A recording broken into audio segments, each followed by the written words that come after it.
Hello there everybody, it's Fergus Cook, the minister from Blackhall St Columba's Church in Edinburgh again. I'm going to tell you another story about Jesus, a story actually that Jesus told to his disciples. His disciples, if you remember, are the people who followed him. And it takes a wee bit of understanding this story, but let me read it to you first of all. This is a parable, which is a name for one of the stories Jesus used to tell, and it's the parable of the labourers in the vineyard. Now, a vineyard is a big field where people grow grapes, and then they make those grapes into drinks. Okay?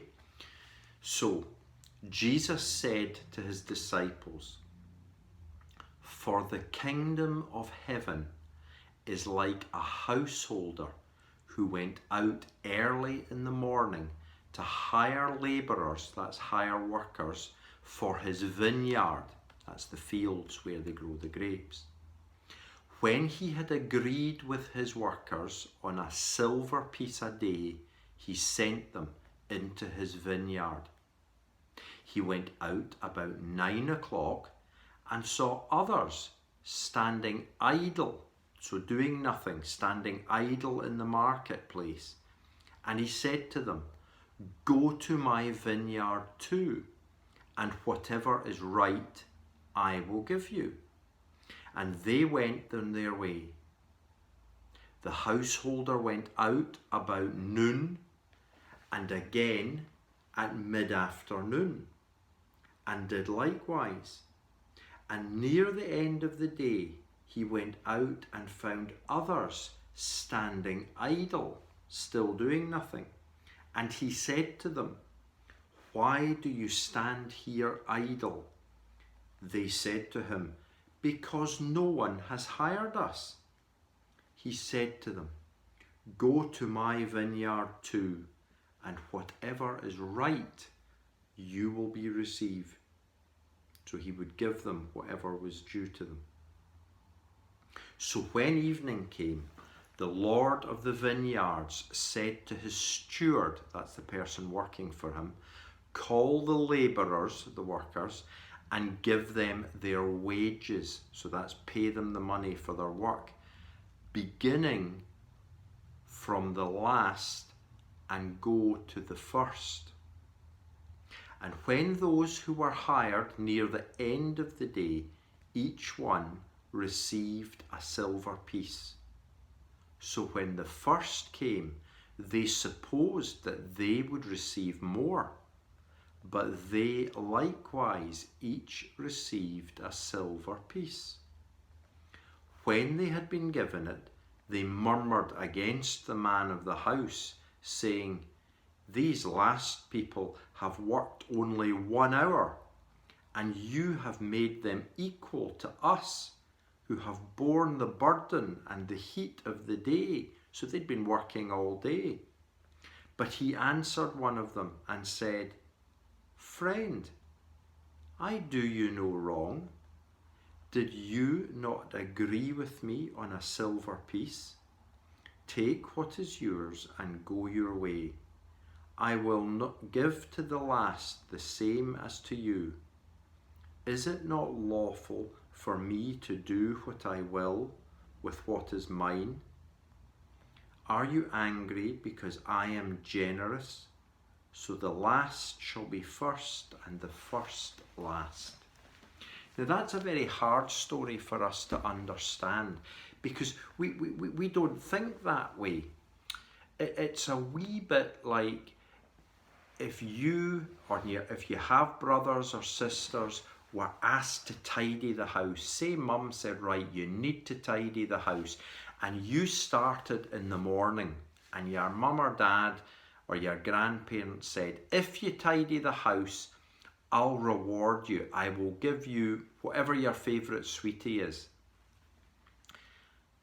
And you worked really hard for hours and hours tidying the house, and then just before you finished, your brother or your sister or a friend came along, and your mum or grandparents said, You help out too. You help tidy the house and I will reward you fairly too. And they came in and helped, but they only did 15 minutes. They didn't do all the work that you'd done. And then when they came to get the reward, they went first, and your mum or your dad or your grandparent gave them exactly the same as you did. You probably wouldn't think that was very fair. You'd think, I've worked a lot harder. I deserve twice the sweeties that they do. That's what we would think as human beings. But God thinks differently from us. God thinks in terms of loving everybody equally. Let me try and put it another way. I have a picture here of my girls. I'm going to show it to you. Here's a picture of my 3 girls. I hope you can see that. And one of them here is my oldest daughter, and one of them on this side is my middle daughter, and that's my youngest daughter in the middle. Okay, so the youngest is in the middle, and that's my middle daughter, and that's my oldest daughter. Now, if you have brothers or sisters, you'll know this is true. Because my oldest daughter was born first, I've had her 22 months longer, and she's been with us 22 months longer than my middle daughter. And we've had my middle daughter 22 months longer than my youngest daughter. But that doesn't mean we love our youngest daughter any less than we love our first daughter. We love all our girls equally. And that's what God is trying to say to us as people in the world. God loves us all equally. And it doesn't matter when we come to God. We could be young and be with God all our lives, or we could be older and come to God later in our lives.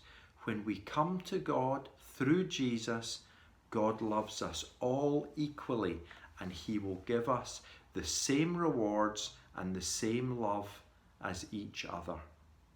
So I hope that goes a little bit of a way to explaining that story, that Jesus said the kingdom of heaven is like that. It's quite a hard one, but I hope you understood that. I also hope you have a really nice week. It's turned into a slightly better weather at the moment, so I hope you get a chance to enjoy it, and I look forward to seeing you again next week. Goodbye and God bless all.